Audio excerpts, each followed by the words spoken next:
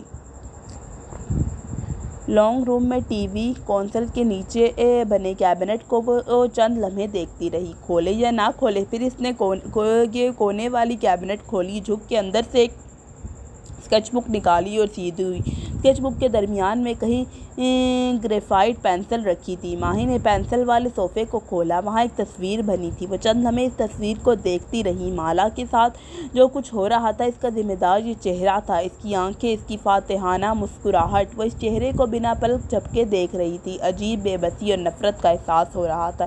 نے اسکیچ بک واپس رکھ دی، پھر دیوار پہ نصب گھڑی کی طرف دیکھا۔ آگے فجر کا وقت ہونے کو تھا۔ وہ مالا کے لیے کچھ نہیں کر سکتی تھی کیونکہ مالا اس کی نہیں سنتی، کوئی ماہی کی نہیں سنتا۔ وہ صرف دعا کر سکتی تھی۔ وہ دعا کرے گی، سب ٹھیک ہو جائے گا۔ ماہی کی دعائیں عموماً قبول ہوا کرتی تھیں۔ یہ بھی ہوگی۔ وہ خود کو تسلی دیتے ہوئے وضو کرنے چلی گئی۔ کیف اگلی صبح فجر ہوتے ہی اسے لینے آ گیا۔ پہلے اس نے مالا سے دوبارہ اس کا ٹیرس دیکھنے کی اجازت مانگی۔ چوکیدار اس نوجوان کو اوپر جاتے دیکھ کے گھورتا رہا، لیکن اس نے پرواہ نہیں کی۔ ہر طرف سے ٹیرس کا جائزہ لیا، پھر گھر کے لاک چیک کیے، کھڑکیوں کا جائزہ لیا۔ جب مطمئن ہوا تو نیچے آیا۔ ان کا سفر شروع ہوا۔ وہ لانگ روٹ پہ ڈرائیو نہیں کرتی تھی کیونکہ کر نہیں سکتی تھی، اسے متلی ہوتی تھی، اس لیے وہ پچھلی سیٹ پہ کھڑکی سے سر ٹکا کے سونے کی کوشش کرنے لگی۔ چلنے سے قبل اس نے ماں کو میسج کر دیا تھا۔ اب ہر گھنٹے بعد ماں کا میسج آتا تھا، کہاں پہنچی ہو، خیریت سے، سفر گزر رہا ہے۔ وہ مسکرا کے جواب دیتی اور فون رکھ کے آنکھیں موند لیتی۔ وہ بھی خاموشی سے ڈرائیو کر رہا تھا۔ کچھ لیں گی آپ؟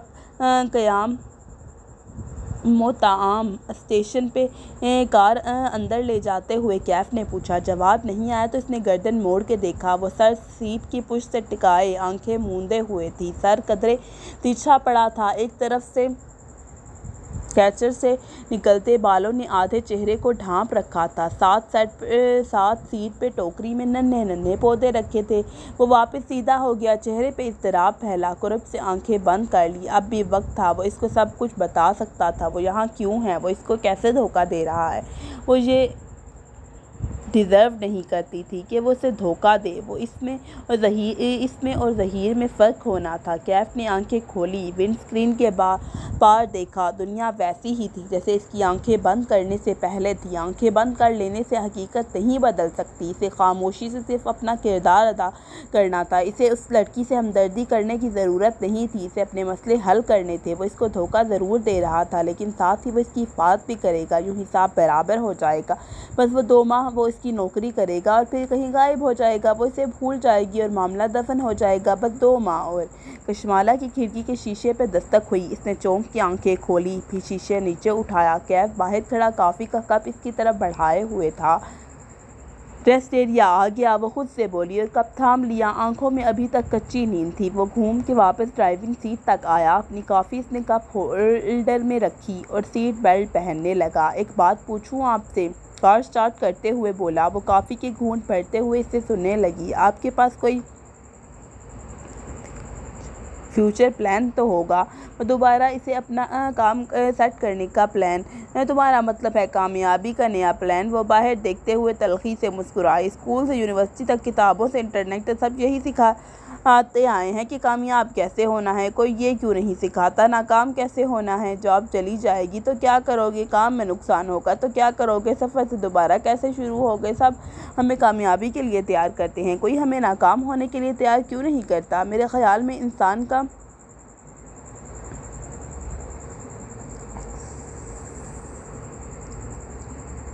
ایکسیڈنٹ ایک دم سے نہیں ہوتا، پہلے نیئر مسز ہوتے ہیں تاکہ ہم سنبھل جائیں۔ ریڈ فیلنگز نظر آتی ہیں۔ ظہیر کے بارے میں بھی آپ کو نظر آئے ہوں گے، وہ ڈرائیو کرتے ہوئے سنجیدگی سے کہہ رہا تھا۔ کشمالہ نے سوچتی نظروں سے اس کے کندھے کی پشت کو دیکھا۔ کیا تمہیں قرضوں میں گھرنے سے پہلے ریڈ فیلنگ نہیں نظر آئی تھی؟ طنز نہیں کر رہی، اس لیے پوچھ رہی ہوں کیونکہ تم بہت سمارٹ لگتے ہو۔ پھر اتنا نقصان کیسے کر لیا اپنا؟ کیف نے گہری سانس لی۔ ایک اچھا بزنس مین بننے کے لیے سمارٹ ہونا کافی نہیں ہوتا، پھر کیا چاہیے ہوتا ہے؟ ایک آئیڈیا، ایک یونیک آئیڈیا، اس آئیڈیا سے محبت کرنا، پھر اس کے گرد بہت محنت سے اپنا کام کو تعمیر کرنا۔ اس کی آواز میں جوش سا بھر گیا تھا۔ پھر اس آئیڈیا کو کامیاب کرنے کے لیے ایک اچھی ٹیم بنانا اور بیچنے سے پہلے اپنے ٹارگٹ آڈینس کا علم ہونا، اپنے کام کی کوالٹی اور ویلیوز پہ کبھی سمجھوتا نہ کرنا۔ وہ اسٹیئرنگ وہیل پہ ہاتھ جمائے بولے جا رہا تھا، وہ انگلیوں میں گن رہی تھی۔ مگر یہ سب کافی نہیں ہوتا بوس، بزنس میں ترقی یہاں سے آتی ہے۔ ایک ہاتھ اسٹیئرنگ سے ہٹا کے اپنی پیشانی پہ دستک دی۔ آپ کی پیشانی کے بخت سے؟ کشمالہ نے تعجب سے آبرو اٹھائی۔ یعنی قسمت؟ یعنی قسمت؟ اس نے تائید میں سر ہلایا۔ تم کہہ رہے ہو کہ انسان کی قسمت اس کی محنت سے زیادہ ضروری ہے؟ محنت اور بزنس کی سمجھ بوجھ یہ لازم ہے، لیکن اس کے باوجود بھی ہم فیل ہو جاتے ہیں کیونکہ اس چیز میں ہمارا بخت نہیں ہوتا، لیکن وہ کسی دوسری چیز میں ضرور ہوتا ہے۔ آپ کا اگر بخت ریسٹوران میں نہیں ہے تو شاید وہ کسی اور کام میں ہو۔ آپ بتائیں، کیا میں اسسٹنٹ پوزیشن کے لیے ہائر کر لیا گیا ہوں؟ جانتے ہو میں اور میرے پرانے ڈرائیورز میں فرق کیا تھا؟ وہ میری طرح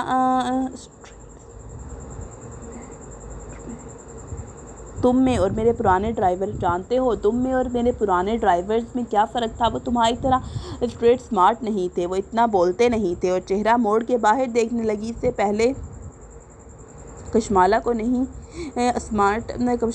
سے پہلے اسسٹنٹ کشمالہ کو نہیں ملنے والا تھا، لیکن ابھی وہ اس بات کا اعتراف نہیں کرنا چاہتی تھی۔ کشمالہ معید مابینا حورِ جہاں کا گھر مبین منزل کہلاتا تھا، شہر کے ایک پوش علاقے میں بنا ایک کنال کا 2 منزلہ گھر جس کے لون میں بوگن ویلیا کے درخت ہر دیوار کے ساتھ اگے تھے۔ گھر کا کوئی کونا گملوں اور بیلوں سے خالی نہ تھا۔ وہ کار سے نکلی، آنکھیں بند کر کے اپنے گھر کی فضا میں گہرا سانس لیا۔ کہتے ہیں انسان محبت اور سکون کی تلاش میں ساری دنیا کا سفر کرتا ہے، مگر وہ اس کے گھر پہ اس کا منتظر ہوتا ہے۔ سلیم گیٹ بند کر کے اس طرف آیا تو اس نے کیف کی طرف اشارہ کیا جو کار ٹرک اس کا سامان نکال رہا تھا۔ یہ میرا ڈرائیور ہے کیف، اس کو اس کا کمرہ دکھا دو، کھانا کھلا دو۔ پھر وہ آگے آئی، داخلی دروازہ کھولا۔ سامنے راہداری جو لاؤنج میں کھلتی تھی برسوں پرانی عادت تھی۔ اسے معلوم تھا جب وہ راہداری کو نہ موڑے گی تو ایک تخت نظر آئے گا، اس تخت پہ ماں بیٹھی ہوگی۔ کشمالہ کے قدم آگے بڑھے، راہداری کا کونا عبور کیا، وہ سامنے وہی پرانا منظر نظر آیا۔ لاؤنج میں صوفے بھی تھے لیکن حورِ جہاں بیگم تخت پہ بیٹھی تھی، ایک ٹانگ سیدھی لمبی کیے دوسری اندر کی طرف موڑے، گھٹنے کے ساتھ سبزی کے تھال رکھے تھے، سر پر دوپٹہ تھا۔ وہ ایک کان کے پیچھے اڑسا ہوا تھا۔ وہ چہرہ جھکائے آلوؤں کے کتلے کاٹے جا رہی تھی، بھرے بھرے سفید بازو آستینوں سے جھلک رہے تھے۔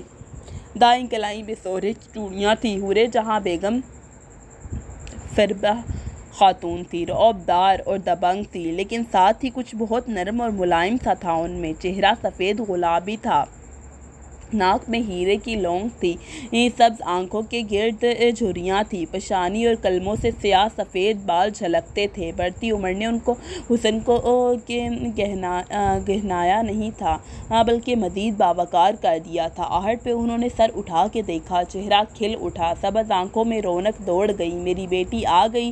چھری ایک طرف رکھی، گھٹنوں پہ ہاتھ رکھ کے پیر نیچے اتارے، پھر پیروں سے زمین پہ جوتے تلاش کیے۔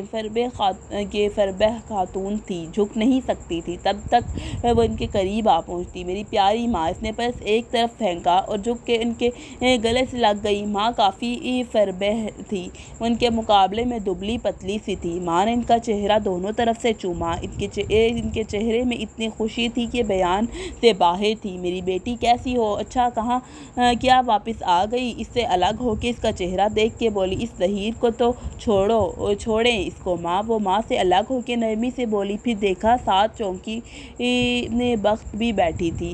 وہ جھک کے اس سے ملی۔ بخت بھی ادھیڑ عمر عورت تھی، بالوں میں تیل لگا کے کسی کی چوٹی بنائے، وہ کانوں میں سے سنہری بالیاں پہنے ہوئے تھی، کس کے چوٹی بنائے، وہ کانوں میں سنہری بالیاں پہنے ہوئے تھی۔ وہ مالا کو ملی تو بے اختیار دعا دی۔ بخت بھی جب ملتی ایسی ہی دعائیں دیا کرتی۔ بخت بھی کتنے برسوں سے ان کی ملازمہ تھی، اب تو مالا کو گنتی ہی بھول گئی تھی۔ بس اتنا یاد تھا کہ ان کا شوہر مرا تھا تو وہ 5 بچوں کے ساتھ سرونٹ کوارٹر میں آئی تھی۔ اب اس کے بچے جوان ہو کے اس آشیانے سے اڑ چکے تھے۔ ایک بیٹا سلیم چوکیدار بھی تھا اور سودا سلف بھی لاتا تھا۔ باقی بیٹیوں کی شادی ہو گئی، لیکن بخت بیوی اور ماں کا ساتھ قائم تھا۔ سفر ٹھیک گزرا، رستے میں متلی تو نہیں ہوئی۔ وہ ماں کے کندھے سے سر ٹکائے بیٹھی تھی اور اس کے بال کان کے پیچھے اڑس رہے تھے۔ نہیں ماں، ڈرائیور ساتھ لائی ہوں۔ تبھی راہداری میں آہٹ ہوئی۔ ماں نے چونک کے دیکھا، کیف ہاتھ میں ٹوکری لیے کھڑا تھا۔ وہ سیدھی ہو کے بیٹھی، پلانٹس کہاں رکھوں گے میاں؟ تم کون ہو؟ اندر کہاں چلے آ رہے ہو؟ حورِ جہاں بیگم کے ماتھے پہ بل پڑے، 2 انگلیوں سے اشارہ کیا پیچھے۔ سوری، میں اس حملے کے لیے تیار نہیں تھا۔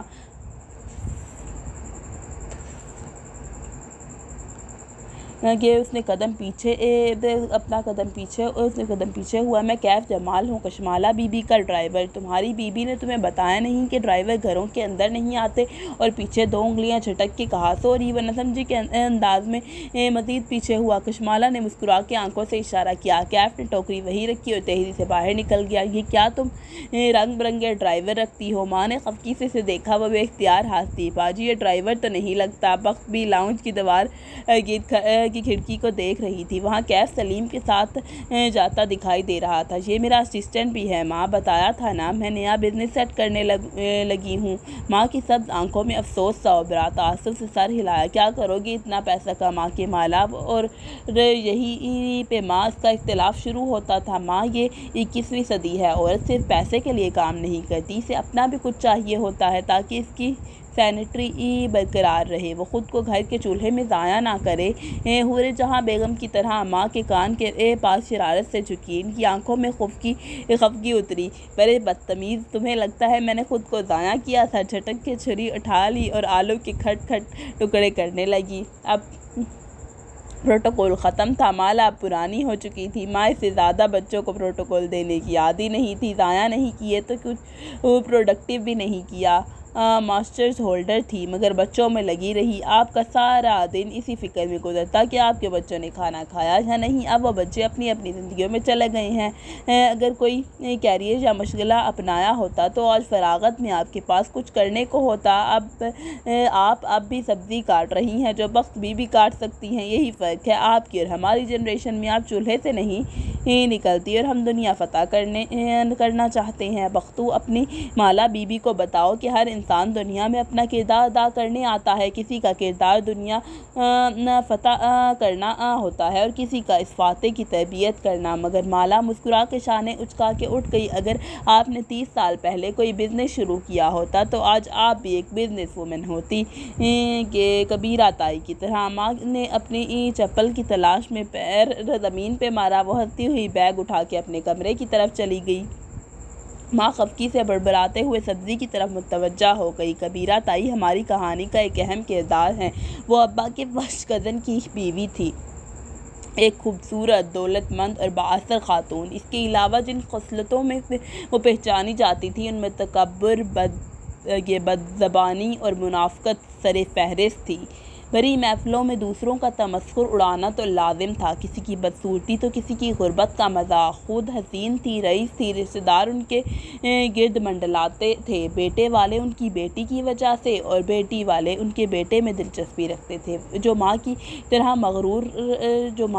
مغرور مشہور تھا، اتنا مغرور کہ وہ کبھی پاکستان نہیں آیا تھا، نہ اپنے رشتہ داروں سے ملا تھا۔ ان کا بیٹا جب 3-4 برس کا تھا تب وہ لوگ انگلینڈ شفٹ ہو گئے تھے۔ کئی برس بعد ان کی فیملی خود تو پاکستان سیٹل ہو گئی، لیکن ان کا بیٹا لوٹ کے نہیں آیا، نہ اسے کبھی کسی نے دیکھا، نہ کوئی سے ملا۔ بس کبیرہ تائی تھی جو ہر محفل میں بیٹھ کے اپنے بیٹے کی کامیابی اور وجاہت کے قصے سنایا کرتی تھی۔ اپنے بیٹے پہ ان کے وہ بہت مان تھا، ماہی کا کہنا تھا ان کا بیٹا بھی انہی کی طرح ہوگا۔ Psycho case. کبیرہ تائی کو کوئی نفسیانی عارضہ بھی تھا، وہ لوگوں کو اپنے گرد جمع کر کے تسکین محسوس کرتی تھی۔ کسی بھی رشتہ دار کے گھر خوشی غمی ہوتی تو فوراً پہنچ جاتی، مہنگے گفٹس، بھاری سلامیاں، پھر اس رشتہ دار کے گھر بیٹھ کے باقی خاندان کا مذاق اڑاتے۔ سارے خاندان میں اگر کبیرہ کی کسی سے نہیں بنتی تو وہ حورِ جہاں بیگم تھی۔ ماں جب بیا کے اس خاندان میں آئی تو کبیرہ نے ان کو بھی اپنی دولت سے دبانے کی کوشش کی، لیکن حورِ جہاں ان عورتوں میں سے نہیں تھی جن کی اپنی کوئی آواز نہیں ہوتی، جہاں وہ کسی کی دولت سے متاثر ہو کے اپنی آواز کھو دیتی ہیں۔ حورِ جہاں اپنے آپ میں کافی تھی، حسین بھی تھی، پڑھی لکھی بھی، ان کو کسی قسم کا احساس کمتری نہ تھا۔ پہلی دفعہ جب بھری محفل میں انہوں نے کبیرہ کو کسی کا تمسخر اڑاتے، خاندان والوں کو مذاق کو مسکراتے سنتے دیکھا تو ٹوک دیا، دیکھو کبیرہ، سب کی صورت شکلیں اللہ نے بنائی ہیں، جو خوبصورت ہے ان کی خوبصورتی ہی ان کا امتحان ہوتا ہے، ایسے غرور نہ کیا کرو، اللہ کو یہ نہیں پسند۔ ایسا کئی موقعوں پہ ہوا، جہاں تک کہ ایک محفل میں جب کبیرہ اپنی نند کا ذکر کرتے ہوئے کچھ کہنے لگی تو حورِ جہاں یہ کہتے ہوئے اٹھ گئی کہ میں ایسی محفل میں نہیں بیٹھوں گی جہاں کسی کا مذاق اڑایا جائے، میں نے اللہ کو جواب دینا ہے۔ محفل میں دوسرے لوگ بھی دبی دبی آواز میں بولنے لگے، آہستہ آہستہ سب تتر بتر گئے۔ وہ کبیرہ جس کے آگے سارا خاندان بچ جاتا تھا، اس کو 4 سدہ کے عام سے گھرانے کی ہاؤس وائف ٹوک کے اٹھ گئی تھی۔ کبیرہ بیگم کو ایسی توہین کسی نے نہ کی تھی، معید کا کہنا تھا۔ یہ اتنی بڑی بات نہیں تھی، لیکن کبیرہ تھوڑی سائیکو بھی تھی۔ ایسے لوگوں کو ہمیشہ ایک ولن کی تلاش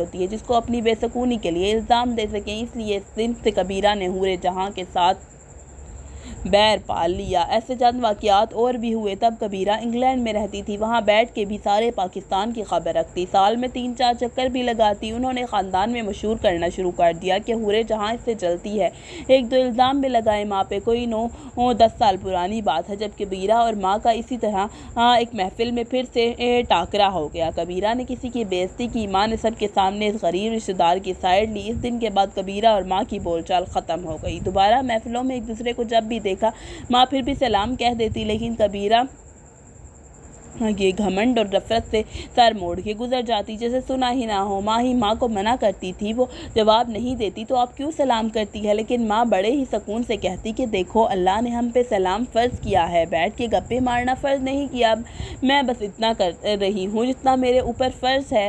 اب اتنے برس ہو گئے تھے، کبیرہ پاکستان واپس آ گئی، لیکن دونوں کے تعلقات بحال نہیں ہوئے تھے۔ کبیرہ کا نام ان کے لیے ایک مذاق تھا، مالا ماں کو تنگ کرنے کے لیے ان کا نام لیتی۔ ماہی کو جب کسی انسان کو شدید برا کہنا ہوتا وہ کبیرہ سے ملا دیتی، اور رہا معید تو جب اس کی ماہی سے لڑائی ہوتی وہ کہتا پہلے زمانے میں میل ہوتی تھی، اب ای میل ہوتی ہے، ایسے ہی پہلے زمانے میں کبیرہ تھے، اب ای کبیرہ ہوتی ہے، اور وہ تم ہو ماہی۔ وہ فریش ہو کے کمرے سے نکلی تو معید کچن پہ کھڑا تھا، ہاتھ میں سیب پکڑے کھا رہا تھا۔ اسے دیکھ کے ہنس دیا، پھر کیسا مذاق کیا ظہیر نے آپ کے ساتھ؟ وہ قریب آیا اور بند مٹھی اس کی طرف بڑھائی۔ مالا نے ہنس کے اپنی بند مٹھی اس کی مٹھی سے ٹکرائی۔ بدتمیز، پھر سر سے پیر تک معید کو دیکھا۔ اپنی سناؤ، ماں کو ٹائم دیتے ہو یا فون پہ اپنی دوسری ماؤں کے ساتھ لگے رہتے ہو؟ جھمک گیا، میری ماں اس وقت صرف جنرل سرجری ہے، اوکے؟ معید نگلتے ہوئے قد کا نوجوان تھا، کلین شیو، ماتھے پہ کٹے ہوئے بال، ماہی جیسی بھوری آنکھیں، چہرے پہ ہر وقت سجی مسکراہٹ اور کانوں میں ہینڈ فری۔ وہ جنرل سرجری میں ٹریننگ کر رہا تھا۔ گھر اس کے لیے ہوٹل کی طرح تھا جہاں وہ صرف سونے آتا تھا۔ یہ باہر تمہارا ڈرائیور ہے؟ معید نے سیب کی بائٹ لیتے ہوئے سرسری سا پوچھا۔ اف، یہ سوال کیا تھا؟ اگر کیف جمال یونیفارم پہن لیتا یا اتنا خوش شکل نہ ہوتا۔ ایک تو سب کو میرے ڈرائیور سے کیا مسئلہ ہے؟ وہ چڑی نہیں تھی، نہ ہی سے غصہ آیا، بس اس تکرار سے تھک گئی تھی۔ مسئلہ نہیں ہے بابا، میں تو کہتا ہوں مجھے بھی اپنا ڈرائیور رکھ لو، بڑا اسکوپ ہے اس کام کا۔ وہ سیب کھاتے ہوئے آگے بڑھ گیا۔ اس کے پاس گھر والوں کے لیے بس اتنا وقت ہوتا۔ وہ واپس کمرے میں آ گئی کیونکہ لاؤنج میں بیٹھی ماں اور بخت بی کی سرگوشیاں صاف سنائی دے رہی تھی۔ باجی مالا بی بی کی شادی کر دیں، پہلے ان کے سر پہ ریستوران سوار تھا، شکر ہے وہ قصہ ختم ہوا۔ اسے ہنسی آ گئی۔ بخت بی اس کی ٹریجڈی میں بھی امید کی کرن نظر آئی تھی۔ تمہاری مالا بی بی ہی نہیں مانتی، ورنہ خاندان میں کس نے رشتہ نہیں مانگا؟ حسن بھی آزمائش ہے بخت بی بی۔ مالا مسکراتے ہوئے کمرے میں آ گئی۔ اسے اس ذکر کی اتنی عادت تھی، اب فرق نہیں پڑتا تھا۔ یہ نہیں تھا کہ اسے کسی حسین ترین مرد سے شادی کرنی تھی، نہیں، اب وہ ذہین ہو اور اس کے کام کو سپورٹ کر کے کم سے کم ویسا ہو جیسے وہ خود ہے، اور یہ ساری خوبیاں اس کے رشتہ داروں کے بیٹوں میں ایک ساتھ نہیں تھی۔ چلیں گائس، آج کے لیے اتنا کافی ہے۔